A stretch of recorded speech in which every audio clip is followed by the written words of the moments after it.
कश्मीर के महकमे सयाहत ने स्वच्छता ही सेवा के लिए एक हफ्ता तवील मुहिम का एहतमाम किया, जिसका आगाज आज शंकराचार्य मंदिर श्रीनगर से हुआ। इस साल की मुहिम का मौजू सयाहत और सब्ज सरमायाकारी है। राजा याकूब, डायरेक्टर टूरिज्म डिपार्टमेंट श्रीनगर, जो इस सफाई मुहिम में मौजूद थे, उन्होंने कहा कि हम वजीर आजम के विजन पर तवज्जो मरकूज कर रहे हैं, जिसका मकसद माउंटेन रेंजेस में सफाई पर तवज्जो मरकूज करना है और प्लास्टिक के वाहिद इस्तेमाल पर पाबंदी लगाना है। इसके अलावा उन्होंने कहा कि ना हम इस मुहिम को श्रीनगर से गुलमर्ग तक ही सीमित रखने वाले हैं, बल्कि इसे आगे भी बढ़ाया जाएगा। सोनमर्ग तक इस मुहिम को जारी रखा जाएगा। ये आज जैसे कि आप जानते हैं, आज वर्ल्ड टूरिज्म डे सेलिब्रेट कर रहा है। इसमें डायरेक्टरेट ऑफ टूरिज्म कश्मीर और डायरेक्टर ऑफ टूरिज्म जम्मू, बल्कि पूरा जम्मू कश्मीर हम लोग ये सेलिब्रेट कर रहे हैं।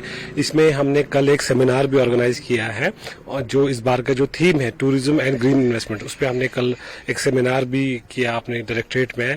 उसमें हमने कुछ रिसोर्स पर्सन्स बुलाए थे, जिन्होंने एक रियल लाइफ से रिलेटेड किया, एनवायरनमेंट को कैसे कंजर्व किया जाए, अपनी जो हिमालयन इकोलॉजी को इसको कैसे प्रिजर्व किया है। इसी में एक चीज है स्वच्छता ही सेवा, जैसे कि ऑनरेबल प्राइम मिनिस्टर का काफी फोकस है क्लीनेस ड्राइव पे, और 2 अक्टूबर जो कि आ रहा है नेक्स्ट, तो इस बार का जो हमें जो इंस्ट्रक्शंस थी कि इस बार हम क्लीनेस ड्राइव इंटेंसिफाई करें, और हमने सारे जितने भी हमारे डेस्टिनेशंस है कश्मीर में, be it Gulmarg, be it Doodhpathri, Pahalgam, Dal lake, जितनी भी है, हमने इस पे फोकस किया कि आज हर जगह हम लोग एक क्लीनेस ड्राइव किया है। शंकराचार्य इसलिए हमने चुना क्योंकि ये हमारी श्रीनगर सिटी में है और इसकी एक एंशिएंट हिस्ट्री है। हमारे यहाँ पे बाबा है, भोलेनाथ है, इनकी वजह से हमने देखा कि यहाँ काफी टूरिस्ट आते हैं, काफी लोग आते हैं, तो हमने कहा कि जो हम क्लीनेस ड्राइव है यही से शुरू करते हैं।